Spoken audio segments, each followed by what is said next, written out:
Kembali Sapa Indonesia Malam, saudara, di sesi terakhir terkait dengan dialog terkait dengan pulangan Rizik Syihab. Saya langsung menuju ke Pak Sugito. Bung Sugito, jadi sungguhnya kasusnya ini sudah masuk penyidikan atau masih penyelidikan? Karena tadi dikatakan oleh Pak Hudri ketika saksi maka besar kemungkinan penyidikan, artinya satu tingkat kemudian untuk penetapan tersangka. Jangan-jangan untuk Habib Rizik? Jadi begini, ada yang penyelidikan. Jadi beberapa itu interview, tapi juga ada yang memang sudah diminta keterangan sebagai saksi. Tapi walaupun dia sebagai saksi, belum tentu akan menjadi tersangka, tergantung dari proses pembuktiannya dan apakah menunsur atau tidak. Jadi dari beberapa perkara itu, yang tahu saya untuk yang sebagai saksi Habib Rizik ada 2 yang pernah diminta keterangan. Oke, dari 6 semuanya saksi? Saksi. Baik, menurut Pak Hudri, saksi ini berarti sudah penyidikan? Iya, betul. Dan satu tingkat menuju penetapan tersangka begitu? Iya, betul. Tapi belum tentu Habib Rizik menjadi pelakunya.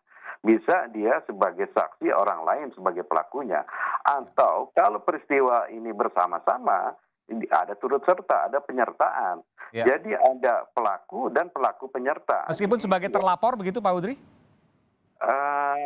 Ya, bisa jadi yang terlapornya bukan, bisa jadi Habib Rizik itu sendiri yang sebagai terlapor, atau pihak lain yang sebagai terlapor, tetapi Habib Rizik bisa ikut serta. Ya kan kita nggak tahu ini. Ya. Nah kita lihat juga. Karena 6 kasus ini, saya harus klarifikasi, 6 kasus ini yang menjadi terlapor adalah Habib Rizik sendiri. Loh ya, nah itu juga kita ketahui di dalam surat undangan. Ya, apakah di dalam surat panggilan itu ya tindak pidananya itu adalah pelaku tunggal atau ada pasal penyertaan, yaitu pasal 55 atau tidak. Kalau tidak ada pasal 55 berarti itu memang Habib Rizik sendiri yang calon tersangkanya. Tapi kalau ada pasal 55 ya, pasal 55 KUHP maksud saya, Kitab Undang-Undang Hukum Pidana, pasti itu dilakukan oleh pelaku lebih dari 1 orang. Nah kita nggak tahu ininya karena saya nggak lihat datanya, itu kita bisa tanyakan oleh Pak Sugito ya. Surat panggilan Habib Rizik sebagai saksi itu ada nggak pasal penyertaan, pasal 55? Kalau tidak ada pasal 55 berarti memang Habib Rizik itu sendiri yang sebagai calon tersangka. Intinya bahwa dari 6 kasus ini tinggal satu tingkat lagi kemudian Habib Rizik bisa ditetapkan tersangka. Anda mengatakan seperti itu, Pak Hudri?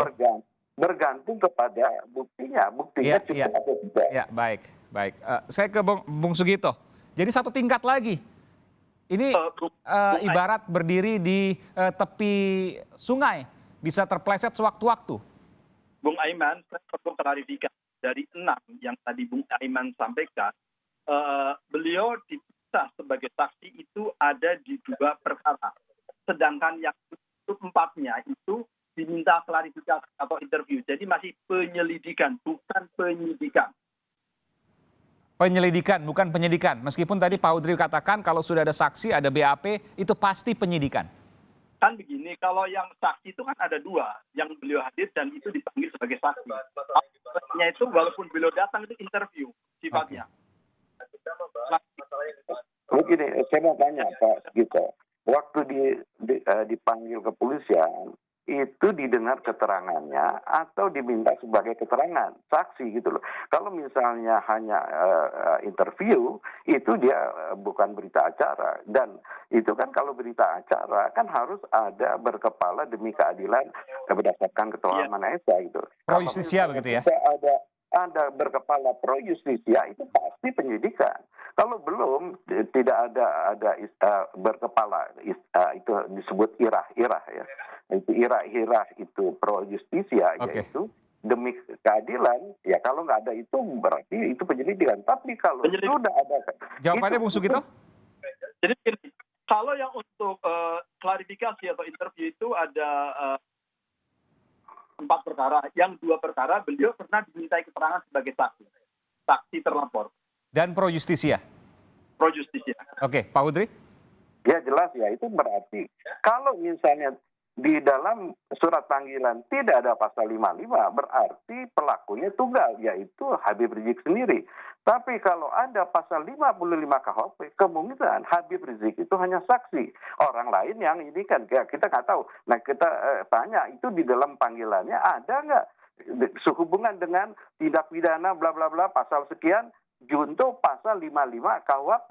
Nah kalau sudah junto 55 Turut KUHP serta. berarti ada. Tapi kalau tidak ada pasal 55, itu kemungkinan pasti adalah pelaku tunggal. Dalam hal ini adalah Habib Rizik sendiri. Oke. Jadi ini Anda mengatakan posisi Habib Rizik ini di tepi sungai, sewaktu-waktu bisa terpeleset menjadi tersangka lagi, Pak Hudri? Iya, bergantung kepada bukti. Jadi Ya. karena kan di dalam proses Oke. penyelidikan sudah ditetapkan bahwa ini adalah peristiwa pidana. Oke. Nah, dengan penyidikan ya tinggal mengumpulkan bukti, apakah keterangan saksi berdasarkan ahli atau berdasarkan barang bukti yang lain, ya misalnya rekaman dan lain-lain, itu bisa menyidikan gitu. Baik, terakhir Bung Sugito, ini posisinya sangat rentan ya, saya harus katakan seperti itu. Saya kira nanti tergantung dari proses pembuktian dan saksi. Dan Habib Rizik saya kira siap. Dan menurut saya apa yang disampaikan oleh Pak Hudri dan nanti kalau misalnya memang itu nanti akan dilanjutkan terhadap perkara yang ada yang saya alami, yang saya dampingi pada waktu itu beliau diperiksa, banyak hal yang masih sumir. Dan menurut saya lebih cenderung, menurut pribadi saya, cenderung fitnah. Cenderung fitnah apa yang dilaporkan, meskipun nanti proses hukum yang kemudian menentukan. Ya. Iya, terakhir ke Bung Kapitra, silakan. Ya, soal yang apa nih? Terakhir apa yang bisa Anda sampaikan dari semua ini? Ya, saya tidak mau bicara soal kasus hukumnya karena saya tidak etis. Saya dulu pernah jadi pengacaranya Pak Habib Rizik.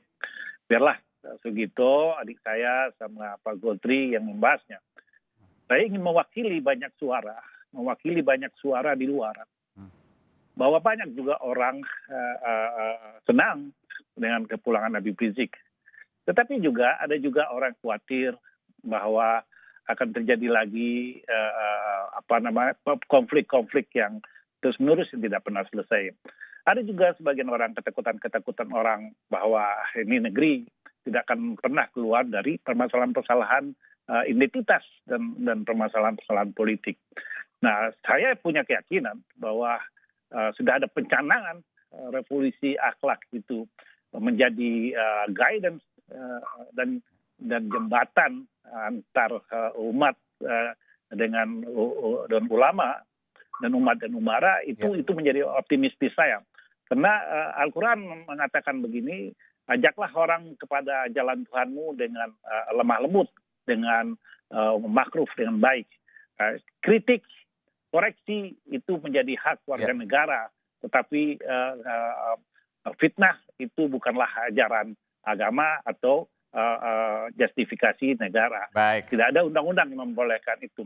Itu yang pertama. Yang kedua adalah kritik tentu tidak harus disampaikan dengan keras, tetapi bisa juga mungkin lebih sangat smooth, orang disampaikan dengan lemah lembut, akan muncul empati yang begitu besar. Saya menginginkan bahwa kepulangan Habib Rizik ini bisa menjadi milik masyarakat Indonesia. Beliau bisa menjadi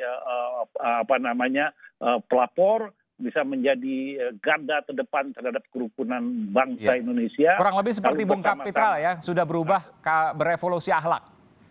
Ya, kita berharap semua itu, Anda mengakui akan terjadi pencerahan terhadap bangsa ini, terutama dimulai dari pencerahan yang dilakukan oleh Habib Rizik sendiri kepada keluarga, kelompok dan masyarakat, sehingga tidak ada yang dikhawatirkan lagi oleh semua pihak kehadiran Habib Rizik ini, dan kita bersama-sama bergandengan tangan untuk maju ke depan dan melihat ke depan. Saya mengimbau apa yang terjadi di masa lalu sudahlah ya. Baik.